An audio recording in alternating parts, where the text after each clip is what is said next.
Iniutos ng Department of Transportation ang pagsagawa ng comprehensive safety audit at inspection sa mga shipping line kasunod ng mga trahedya sa dagat. Inatasan nila ang Maritime Industry Authority o Marina at Philippine Coast Guard na tutukan ito.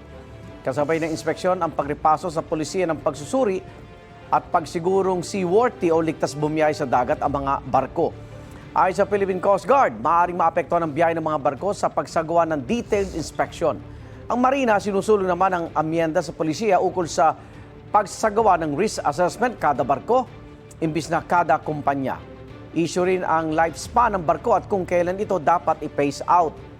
10 araw ang binigay ng DOTR para sa malalimang investigasyon. Maglalabas kami in the next few days ng department order, circular, to make sure that incident like this will never happen again, or we minimize it in the sense na kung talagang act of God siya or whatever.